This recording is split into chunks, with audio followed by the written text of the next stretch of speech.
Estudo sistematizado da doutrina espírita. Programa Fundamental. Módulo 6. Reencarnação. Roteiro 5. Retorno à vida corporal, à infância. Objetivo específico: justificar a passagem do espírito pelo estado de infância. Conteúdo básico: qual, para este o espírito, a utilidade de passar pelo estado de infância? Encarnando, com o objetivo de se aperfeiçoar, o espírito, durante este período, é mais acessível às impressões que recebe, capazes de lhe auxiliarem o adiantamento, para o que devem contribuir os incumbidos de educá-lo. Allan Kardec, O Livro dos Espíritos, questão 383. A partir do nascimento, suas ideias do espírito tomam gradualmente impulso, à medida que os órgãos se desenvolvem, pelo que se pode dizer que, no curso dos primeiros anos, o espírito é verdadeiramente criança, por se acharem ainda adormecidas as ideias que lhe formam o fundo do caráter. Allan Kardec, O Evangelho segundo o Espiritismo. Capítulo 8, item 4. Sugestões didáticas.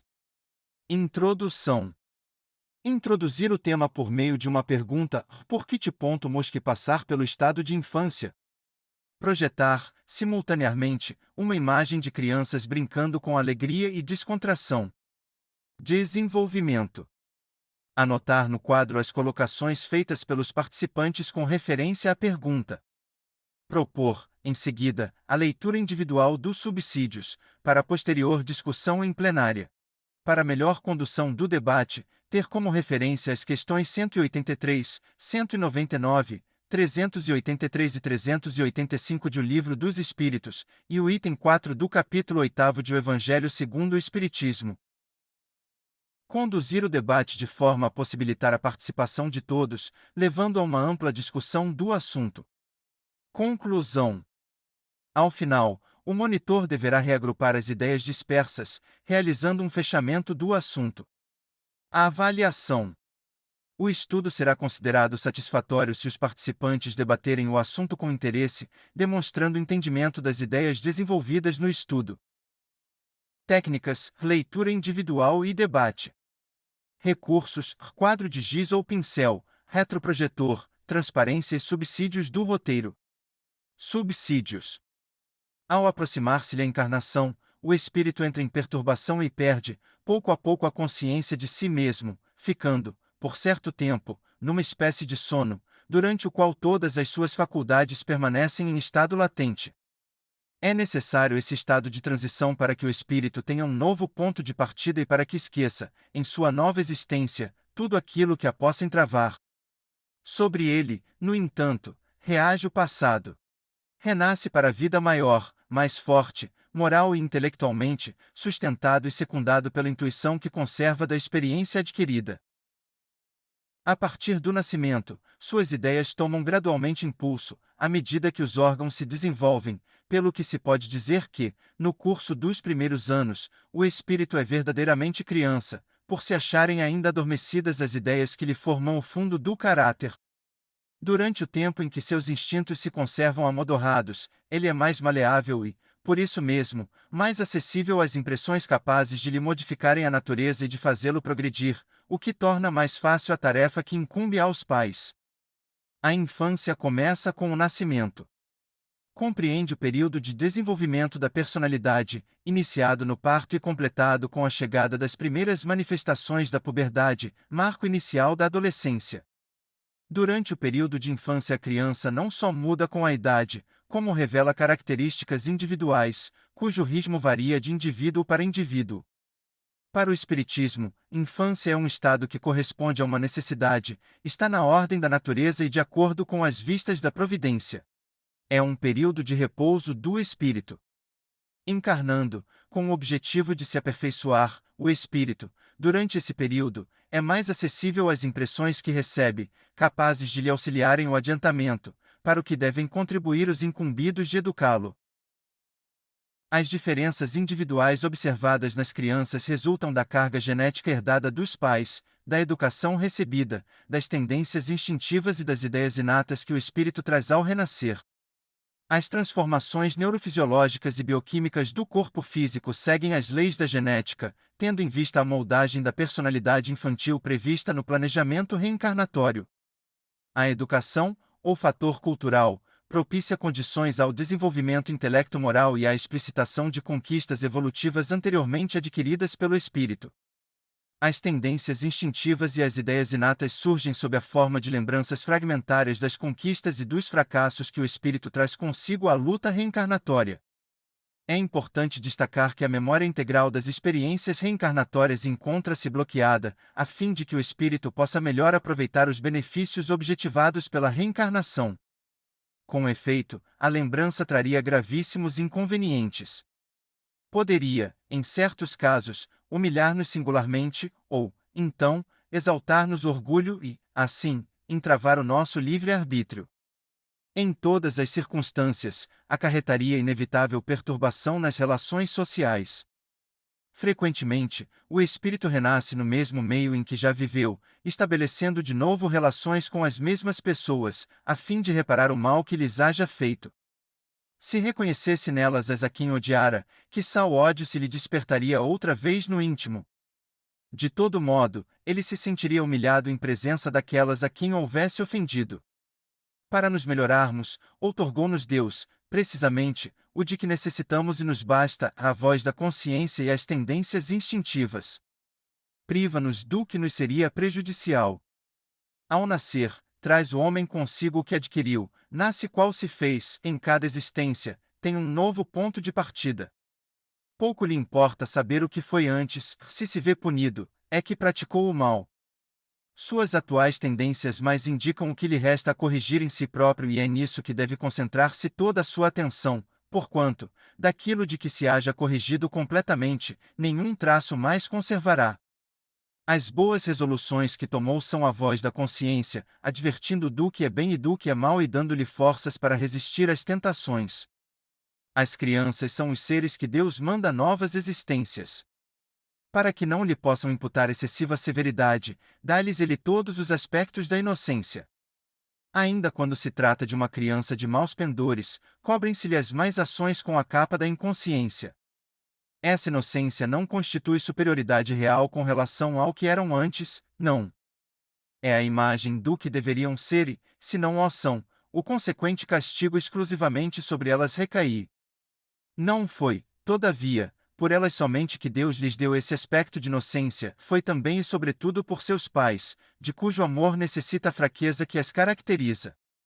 Ora, esse amor se enfraqueceria grandemente à vista de um caráter áspero e intratável, ao passo que, julgando seus filhos bons e dóceis, os pais lhes dedicam toda a afeição e os cercam dos mais minuciosos cuidados. Desde que, porém, os filhos não mais precisam da proteção e assistência que lhes foram dispensadas durante 15 ou 20 anos, surge-lhes o caráter real e individual em toda a nudez. Conservam-se bons, se eram fundamentalmente bons, mas, sempre irisados de matizes que a primeira infância manteve ocultos. Aliás, não é racional considerar-se a infância como um estado normal de inocência.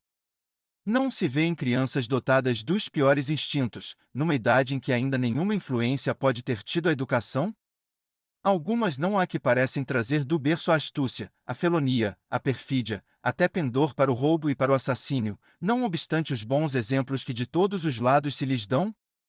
A lei civil as absolve de seus crimes, porque, diz ela, obraram sem discernimento. Tem razão a lei, porque, de fato, elas obram mais por instinto do que intencionalmente. Donde, porém, provirão instintos tão diversos em crianças da mesma idade, educadas em condições idênticas e sujeitas às mesmas influências? Donde a precoce perversidade, se não da inferioridade do espírito, uma vez que a educação em nada contribuiu para isso? As que se revelam viciosas, é porque seus espíritos muito pouco hão progredido. Sofrem então, por efeito dessa falta de progresso, as consequências, não dos atos que praticam na infância, mas dos de suas existências anteriores. Assim é que a lei é uma só para todos e que todos são atingidos pela justiça de Deus. A infância ainda tem outra utilidade. Os espíritos só entram na vida corporal para se aperfeiçoarem, para se melhorarem. A delicadeza da idade infantil os torna brandos, acessíveis aos conselhos da experiência e dos que devam fazê-los progredir. Nessa fase é que se lhes pode reformar os caracteres e reprimir os maus pendores. Tal o dever que Deus impôs aos pais, missão sagrada de que terão de dar contas. Assim, portanto, a infância é não só útil, necessária, indispensável, mas também consequência natural das leis que Deus estabeleceu e que regem o universo. Nesse sentido, tanto a paternidade quanto a maternidade são consideradas uma verdadeira missão. É ao mesmo tempo grandíssimo dever e que envolve, mais do que o pensa o homem, a sua responsabilidade quanto ao futuro. Deus colocou o filho sob a tutela dos pais, a fim de que estes o dirijam pela senda do bem, e lhes facilitou a tarefa dando àquele uma organização débil e delicada, que o torna propício a todas as impressões. Muitos há, no entanto, que mais cuidam de aprumar as árvores do seu jardim e de fazê-las dar bons frutos em abundância, do que de formar o caráter de seu filho. Se este vier a sucumbir por culpa deles, suportarão os desgostos resultantes dessa queda e partilharão dos sofrimentos do filho na vida futura, por não terem feito o que lhes estava ao alcance para que ele avançasse na estrada do bem. Por outro lado, os pais que dispensaram todos os cuidados na educação do filho, não devem sentir-se responsáveis pelo transviamento deste, porém, quanto piores forem as propensões do filho, tanto mais pesada é a tarefa e tanto maior o mérito dos pais, se conseguirem desviá-lo do mau caminho.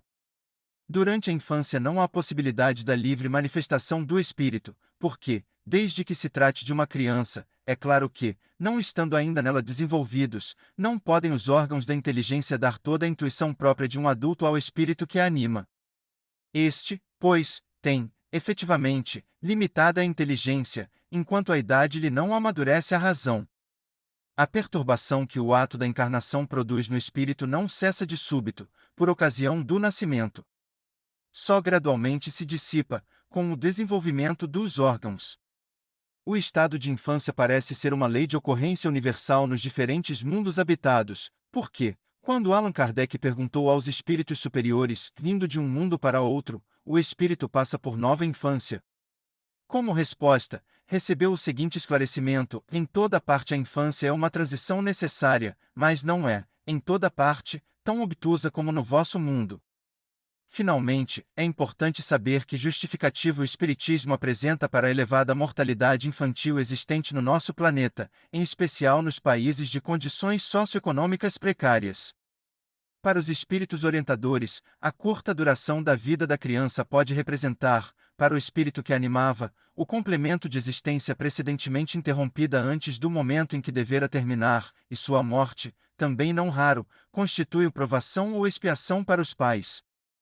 Se uma única existência tivesse o homem e se, extinguindo-se-lhe ela, sua sorte ficasse decidida para a eternidade, qual seria o mérito de metade do gênero humano, da que morre na infância, para gozar, sem esforços, da felicidade eterna e com que direito se acharia isenta das condições, às vezes tão duras, a que se vê submetida a outra metade? Semelhante ordem de coisas não corresponderia à justiça de Deus. Com a reencarnação, a igualdade é real para todos.